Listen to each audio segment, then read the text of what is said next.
পৃথিবীর গভীরতা নিয়ে মানুষের কৌতূহলের শেষ নেই। কি আছে পৃথিবীর কেন্দ্রে? সাধারণভাবে মানুষ পৃথিবীর পৃষ্ঠের বাইরের আবরণে বসবাস করছে, অর্থাৎ মাটির উপরে। তাহলে পৃথিবীর গভীরতম স্তরটিতে কি আছে?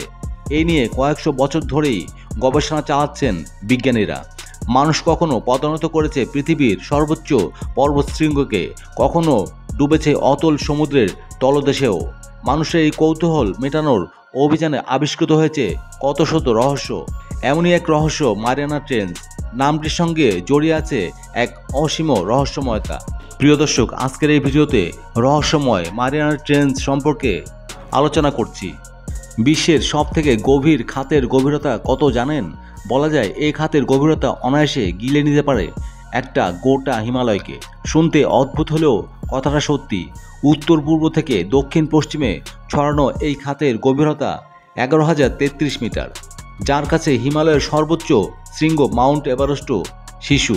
প্রশান্ত মহাসাগরের পশ্চিমে মারিয়ানা দ্বীপপুঞ্জের কাছেই রয়েছে বিশ্বের সবথেকে গভীর আর রহস্যময় এই খাত। ষোড়শ শতকের প্রশান্ত মহাসাগরের এই এলাকাগুলো ছিল স্পেনের উপনিবেশ। স্পেনের রাজা তখন চতুর্থ ফিলিপ, তার রানীর নাম ছিল মারিয়ানা। রানী মারিয়ানার সম্মানেই প্রশান্ত মহাসাগরীয় দ্বীপপুঞ্জের নাম রাখা হয়েছিল মারিয়ানা দ্বীপপুঞ্জ। 2550 কিলোমিটার লম্বা, 70 কিলোমিটার চওড়া এই খাতের নাম মারিয়ানা খাত বা মারিয়ানা ট্রেঞ্চ।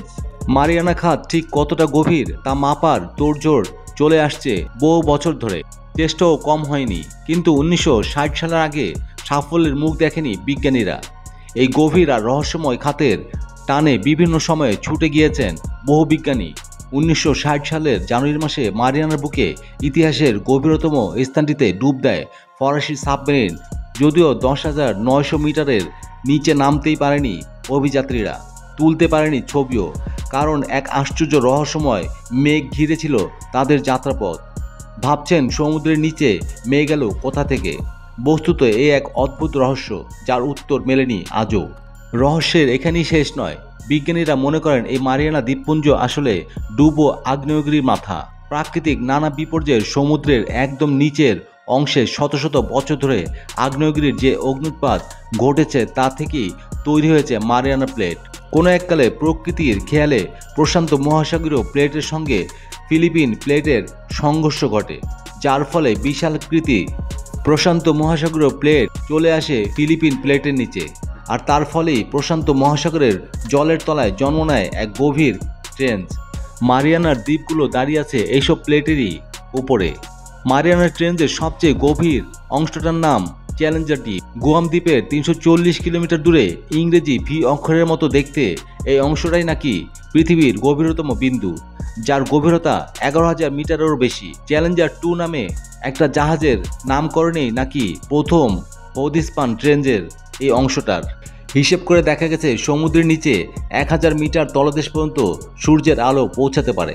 তারপর শুধু অন্ধকার, ঘন কালো জল আর রহস্যময় আরেক জগতের ইশারা। খুব স্বাভাবিকভাবেই 11 কিলোমিটার গভীর চ্যালেঞ্জার দ্বীপ পর্যন্ত সূর্যের আলো পৌঁছানোর কোনো সম্ভাবনাই নেই। একে তো সূর্যের আলো নেই, তার উপর ভূপৃষ্ঠ থেকে এত নিচে, ফলে ওই অংশের তাপমাত্রাও অসম্ভব কম। হাড় হিম করা সেই তাপমাত্রা দক্ষিণ মেরুর শীতলতম অংশের থেকেও অনেক বেশি। এত গভীরে এই ঠান্ডায় জলের ঘনত্ব যে স্বাভাবিকের চেয়ে অনেকটাই বেশি থাকে তা আর নতুন করে বলার অপেক্ষা রাখে না। সোজা কথায় পৃথিবীর শীতলতম বিপজ্জনক অঞ্চল এই খাত। গভীরতা যতই বাড়ে জলের চাপও বাড়তে থাকে সেই হারে। 11,000 কিলোমিটার গভীরে এই প্রবল জলের চাপ কেমন হতে পারে আন্দাজ করতে পারছেন তো? মারিয়ানা ট্রেঞ্চের ভয়ঙ্কর গভীরে যেখানে জলের প্রবল চাপে লোহা পর্যন্ত বেঁকে যেতে পারে, সেই বিপজ্জনক তলদেশেই সন্ধান পাওয়া গেছে অদ্ভুত দেখতে কয়েকটা প্রাণীর। এই আশ্চর্য আর রহস্যময় খাত নিয়ে নাবিকদের মুখে মুখে ছড়িয়ে আছে নানান গল্পকথা। প্রথম হেসে উড়িয়ে দিল কিছু খটকা দেখা দিয়েছিল অভিযাত্রীদের মনেও। অভিযাত্রীরা নাকি জলের মধ্যে এক ভয়ঙ্কর দানবাকৃতির জীব দেখতে পান। ওই জলের চাপে যেখানে প্রাণীদের হাড় তৈরি হওয়াই সম্ভব নয়, সেখানে অমন বিশাল দানবীয় আকৃতির প্রাণী এলো কোথা থেকে? এই প্রশ্নের উত্তর ছিল না অভিযাত্রী দুজনের কাছেও। তাদের বক্তব্য অনুযায়ী সেই বিশালাকায় প্রাণীটি আমাদের চেনা জীবজন্তুদের কেউ নয়।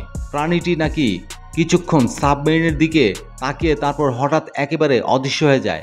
বহু খোঁজাখুঁজি চালিয়েও ওই প্রাণীটিকে আর দেখা যায়নি। সেটা ছিল একেবারে অপরিচিত কোনো সামুদ্রিক জীব। আবার কোনো কোনো বিজ্ঞানী মনে করেন সেটা ছিল হারিয়ে যাওয়া প্রাচীন সামুদ্রিক জীবদের বংশধর। বাস্তবে সেটা কী ছিল আজও জানা যায়নি।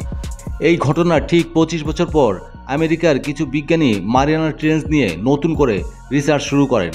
ওই রিসার্চের মূল উদ্দেশ্য ছিল সমুদ্রের গভীরের শব্দকে রেকর্ড করা। সেই উদ্দেশ্য নিয়েই ধাতুর তৈরি একটি গোল জল নিরোধক বস্তুকে মোটা তার দিয়ে বেঁধে জলে নামানো হয়। কিন্তু সেখানেও ঘটে এক আশ্চর্য বিপত্তি। গোলকটা জলে নামিয়ে কিছুক্ষণ অপেক্ষার পর রিসার্চের টিম অবাক হয়ে দেখে সেই গোল ধাতব বস্তুটির উপর অমানবিক টান পড়ছে। যেন মনে হচ্ছিল নিচে জলের গভীরে কেউ ওটাকে ধরে টানছে। অবস্থা সুবিধের নয় বুঝতে পেরে বিজ্ঞানীরা তার সমেত ধাতুর গোলকটিকে উপরে টেনে তোলার চেষ্টা করেন। অনেক টানাটানি করে গোলকটিকে জল থেকে উপরে টেনে তোলা যাচ্ছিল না। মনে হচ্ছিল জলের গভীরে আসুরিক শক্তির কেউ ওটাকে টেনে রেখে দিয়েছে। বেশ কিছুক্ষণ টানাটানির পর নিচের টান যেন কিছুটা আলগা হয়। সেই সুযোগে হ্যাঁচকা টানে গোলকটাকে জল থেকে টেনে তোলা হলে তার চেহারা দেখে চমকে ওঠেন বিজ্ঞানীরা। শক্ত ওই ধাতব গোলকটাকে কেউ যেন কামড়ে দুমড়ে মুচড়ে দিয়েছে। ধাতুর গায়ে ফুটে আছে অজানা কারো দাঁতের দাগ, এমনকি লাগোয়া তারটাও ক্ষতবিক্ষত। এই ঘটনায় বেশ ভয় পেয়ে যান বিজ্ঞানীরা। অনুমান করা হয় কোনো এক বিশালাকার প্রাণী দাঁত দিয়ে কামড়ে ধরে রেখেছিল ওটাকে। গোল বস্তুটির মধ্যে দাঁতের দাগ, ছিন্নভিন্ন তার এবং আগের রিসার্চের তথ্যের ভিত্তিতে বেশ কিছুদিন ধরে গবেষণা করার পর বিজ্ঞানীরা যা অনুমান করেন তা রীতিমতো চমকে দেওয়ার মতো। তথ্য প্রমাণ মিলিয়ে মারিয়ানার খাতের ওই রহস্যময় অপরিচিত প্রাণীটির হাঙরের বড় মিল খুঁজে পেয়েছেন বিজ্ঞানীরা। প্রাচীন পৃথিবীর সবচেয়ে বড় শার্ক বা হাঙরের নামই মেগালোডন। প্রাগৈতিহাসিক এই হাঙরের ওজন ছিল 48 টন এবং লম্বায় প্রায় 55 ফুট। আজকাল সমুদ্রে যে হাঙর দেখতে পাওয়া যায় তাদের তুলনায় প্রায় 3 গুণ বড় ছিল মেগালোডনের আকৃতি। এদের খাদ্য ছিল তিমি মাছ আর ডলফিন। এখানেই শেষ নয়, আরও আশ্চর্যের ব্যাপার হলো কয়েক লক্ষ বছর আগেই এই প্রাণী পৃথিবী থেকে বিলুপ্ত হয়ে গেছে। তাহলে কি একেবারেই হারিয়ে যায়নি মেগালোডনেরা? বিজ্ঞানীরা মনে করছেন তাদের কিছু পূর্বপুরুষ আজও হয়তো বেঁচে আছে মারিয়ানা খাতের বিপজ্জনক গভীরে। এসব প্রশ্নের উত্তর আজ পর্যন্ত মিলাতে পারেনি বিজ্ঞানীরা। এই ঘটনার বেশ কিছু বছর পর জাপানের একটা জাহাজ যাচ্ছিল ওই মারিয়ানা ট্রেঞ্চের উপর দিয়ে। আচমকা একটা খুব বড় ঢেউ ওঠে জাহাজটার সামনে। ঢেউটা এত বড় ছিল যে জাহাজটা আর একটু হলেই কাত হয়ে ডুবে যেতে বসেছিল। সেই সময় নাবিকরা লক্ষ্য করেন ঢেউটা শুধুমাত্র জাহাজের সামনেই উঠেছে, বাকি চারপাশে ঢেউ বা ঝড়ের লক্ষ্যমাত্রা নেই। সমুদ্র নিস্তব্ধ। আচমকা কিছু নাবিক হঠাৎ লক্ষ্য করেন তাদের প্রায় জাহাজের নিচ দিয়ে চলে যাচ্ছে একটা কালো বিরাট কিছু। সেটা কি ঠিক মতন বোঝার আগেই ঢেউয়ের নিচে হারিয়ে যায় সেই রহস্যময় কালো প্রাণীটি। এমনিতেই রহস্যের অন্ত নেই প্রশান্ত মহাসাগরে। বলা হয় এই মহাসাগরের মাত্র 5% জানা গেছে, বাকিটা রহস্যের চাদরে মোড়া আজও। মেগালোডনের উপস্থিতি নিয়ে সংশয় থাকলেও এই খাতের গভীরে আরও যেসব আশ্চর্য প্রাণী দেখা মিলেছে তারাও কম রহস্যময় নয়। সমুদ্রে এত গভীরে জলের চাপে হিম শীতল ঠান্ডায় ওই প্রাণীরা কিভাবে বেঁচে আছে সেটাও রহস্যের ইঙ্গিত দেয়।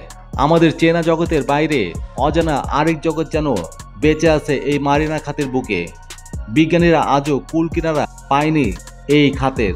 সত্যি কি প্রাগৈতিহাসিক প্রাণীরা বেঁচে আছে সমুদ্রের নিচে রহস্যময় অন্ধকারে, নাকি ভিন গ্রহের দৈত্যাকার কোনো জন্তু ঘাঁটি গেড়েছে পৃথিবীর গভীরতম তলদেশে?